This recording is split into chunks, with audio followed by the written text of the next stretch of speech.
ಬೆಂಗಳೂರಿನಿಂದ ಹೊರಟಂತಹ ಖಾಸಗಿ ಬಸ್ಸೊಂದು ಇದ್ದಕ್ಕಿದ್ದ ಹಾಗೆ ತಡರಾತ್ರಿ ಹೊತ್ತಿ ಉರಿದಂತಹ ಘಟನೆ ನಡೆದಿದೆ.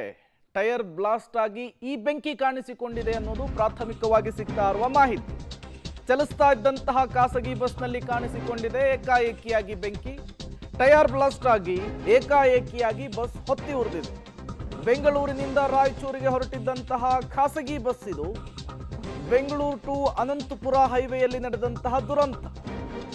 ಅನಂತಪುರಕ್ಕೆ 15 ಕಿಲೋಮೀಟರ್ ದೂರದಲ್ಲಿದ್ದಂತಹ ಸಂದರ್ಭದಲ್ಲಿಯೇ ಈ ಅನಾಹುತವಾಗಿದೆ. ಬೆಂಕಿ ಕಾಣಿಸಿಕೊಳ್ತಾ ಇದ್ದಂತೆ ಬಸ್ನಿಂದ ಪ್ರಯಾಣಿಕರು ಜಿಗಿದು ಪ್ರಾಣವನ್ನು ಉಳಿಸಿಕೊಂಡಿದ್ದಾರೆ. ಪ್ರಯಾಣಿಕರು ಬಚಾವಾಗಿದ್ದಾರೆ. ಪ್ರಯಾಣಿಕರ ಲಗೇಜ್ ಸುಟ್ಟು ಕರಕಲಾಗಿದೆ. ಚಲಿಸ್ತಾ ಇದ್ದಂತಹ ಖಾಸಗಿ ಬಸ್ನಲ್ಲಿ ಅಗ್ನಿ ಅವಘಡ ಸಂಭವಿಸಿದೆ. ರಾತ್ರಿ 2:30 ಸುಮಾರು ಬಸ್ಸು ಚಲಿಸ್ತಾ ಇರುತ್ತೆ. ಟೈರ್ ಬ್ಲಾಸ್ಟ್ ಆಗಿ ಪರಿಸ್ಥಿತಿ ಹೇಗಿತ್ತು ಅನ್ನೋದನ್ನ ಈ ದೃಶ್ಯದಲ್ಲಿ ಗಮನಿಸ್ತಾ ಇದ್ದೀವಿ. ಬಿಳಿ ಬಣ್ಣದ ಪ್ರೈವೇಟ್ ಬಸ್, ಖಾಸಗಿ ಬಸ್ ಅನಂತಪುರವನ್ನು ತಲುಪೋದಕ್ಕೆ 15 ಕಿಲೋಮೀಟರ್ ಹಿಂದೆ ಇತ್ತು. ಈ ಸಂದರ್ಭದಲ್ಲಿ ಇದ್ದಕ್ಕಿದ್ದ ಹಾಗೆ ಬೆಂಕಿ ಕಾಣಿಸ್ಕೊಳ್ಳುತ್ತೆ. ಎಲ್ಲರೂ ಕೂಡ ಬಸ್ನೊಳಗಡೆ ಗಾಢ ನಿದ್ರೆಯಲ್ಲಿದ್ರು. ಬೆಂಕಿ ಕಾಣಿಸ್ಕೊಳ್ತಾ ಇದ್ದ ಹಾಗೆ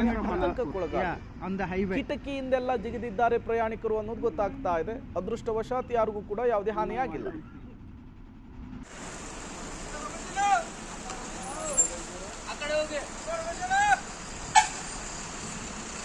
ऐसे आग लग गई चलती बस में।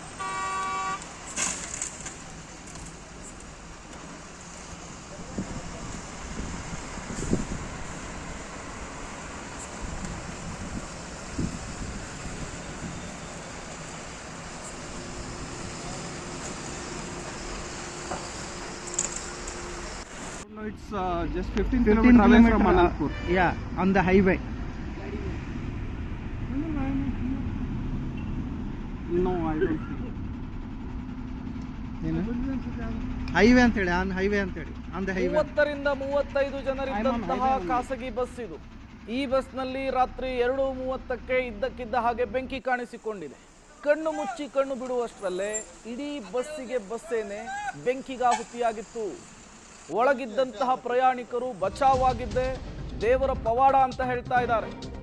ಮಧ್ಯರಾತ್ರಿ 2:30 ಸುಮಾರಿಗೆ ಖಾಸಗಿ ಬಸ್ನಲ್ಲಿ ಕಾಣಿಸಿಕೊಂಡಿತ್ತು ಬೆಂಕಿ. ಮಹಿಳಾ ಪ್ರಯಾಣಿಕರೊಬ್ಬರ ಸಮಯ ಪ್ರಜ್ಞೆಯಿಂದ ತಪ್ಪಿದ ಭಾರೀ ದುರಂತ. ಎಸಿ ಬಸ್ ಆಗಿದ್ರಿಂದ ಉಸಿರುಗಟ್ಟಿ ಪ್ರಯಾಣಿಕರು ಚೀರಾಡ್ತಾ ಇದ್ದಾರೆ. ಹಬ್ಬಕ್ಕೆ ಅಂಥೇಳಿ ಊರಿಗೆ ವಿದ್ಯಾರ್ಥಿಗಳು ಇದೇ ಬಸ್ನಲ್ಲಿ ತೆರಳುತ್ತಾ ಇದ್ರು. ಬಸ್ನಲ್ಲಿ ಹತ್ತತ್ರ 36 ಜನ ಇದ್ರು. ಅವರೆಲ್ಲರೂ ಕೂಡ ಸೇಫ್ ಆಗಿದ್ದಾರೆ ಅನ್ನೋದು ಗೊತ್ತಾಗ್ತಾ ಇದೆ.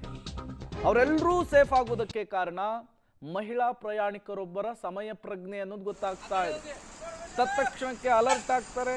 ಎಲ್ಲರನ್ನೂ ಕೂಡ ಈ ದುರಂತದಿಂದ, ಅವಘಡದಿಂದ ಬಚಾವ್ ಮಾಡುವಂತಹ ಕೆಲಸ ಮಾಡಿದ್ದಾರೆ ಅನ್ನೋದು ಗೊತ್ತಾಗ್ತಾ ಇದೆ. ಮತ್ತಷ್ಟು ಡೀಟೇಲ್ಸ್ ಅನ್ನು ಕೊಡೋದಕ್ಕೆ ನಮ್ಮ ಪ್ರತಿನಿಧಿ ಮಾದೇಶ್ ನೇರ ಸಂಪರ್ಕದಲ್ಲಿ ಜಾಯಿನ್ ಆಗಿದ್ದಾರೆ. ಮಾದೇಶ್, ಚಲಿಸ್ತಾ ಇದ್ದಂತಹ ಬಸ್ನಲ್ಲಿ ಇದ್ದಕ್ಕಿದ್ದ ಹಾಗೆ ಬೆಂಕಿ ಕಾಣಿಸ್ಕೊಂಡಿರುವಂತಹದ್ದು. ಎಷ್ಟು ಜನ ಪ್ರಯಾಣಿಕರಿದ್ರು, ಎಲ್ಲಿ ಹೊರಟಿದ್ರು, ಹೇಗಾಯ್ತು ಈ ಘಟನೆ ಅಂತ ಹೇಳಿ ಮಾದೇಶ್? ಪ್ರೇಮ, ಬೆಂಗಳೂರಿಂದ ಹೊರಟಿದ್ದಂಥ ಬಸ್ ಇದು. ಅನಂತಪುರ ಕೇವಲ ಇನ್ನೇನು 15 ಕಿಲೋಮೀಟರ್ ದೂರ ಇತ್ತು. ಅನಂತಪುರ ಹೈವೇಲಿದ್ದಂಥ ಸಂದರ್ಭದಲ್ಲಿ ಏಕಾಏಕಿ ಬೆಂಕಿ ಕಾಣಿಸ್ಕೊಳ್ಳುತ್ತೆ. ಅಂದರೆ ಮಹಿಳಾ ಪ್ರಯಾಣಿಕರೊಬ್ಬರು ಎಚ್ಚರವಾಗಿರ್ತಾರೆ. ಎಚ್ಚರವಾಗಿದ್ದೇನಕ್ಕೆ ಅಂತಂದರೆ ಸಂಪೂರ್ಣವಾಗಿ ಅದು AC ಬಸ್ ಆಗಿದ್ದರಿಂದ ಹೊಗೆ ಆವರಿಸ್ಕೊಂಡಿರುತ್ತೆ. ಉಸಿರಾಡೋದಕ್ಕೂ ಕೂಡ ಕಷ್ಟ ಆಗಿರುತ್ತೆ. ಕೂಡಲೇ ಎಲ್ಲರನ್ನ ಎಬ್ಬರಿಸಿ, ಅಂದರೆ ಚೀರಾಡ್ತಾ ಎಲ್ಲರನ್ನ ಎಬ್ಬಿಸುವಂಥ ಕೆಲಸ ಮಾಡ್ತಾರೆ. ಇಲ್ಲ ಅಂತಂದರೆ 36 ಜನ ಏನಿದ್ರು, 36 ಜನ ಪ್ಲಸ್ ಸಿಬ್ಬಂದಿಗಳು ಮತ್ತು ಡ್ರೈವರ್ ಎಲ್ಲರನ್ನು ಸೇರಿಸಿ 38 ಜನ ಇದ್ರು ಅನ್ನುವಂಥ ಮಾಹಿತಿ ಸಿಗ್ತಾ ಇರುವಂಥದ್ದು. ಒಟ್ಟಾರೆ ಎಲ್ಲರೂ ಕೂಡ ಸೇಫ್ ಆಗಿದ್ದಾರೆ. ಯಾರಿಗೂ ಕೂಡ ಸಮಸ್ಯೆಗಳಾಗಿಲ್ಲ. ಎಲ್ಲರೂ ಏಕಾಏಕಿ ಬಸ್ನಿಂದ ಹೊರಗಡೆ ಬರೋದಕ್ಕೆ ಶುರುವಾಗ್ತಾರೆ.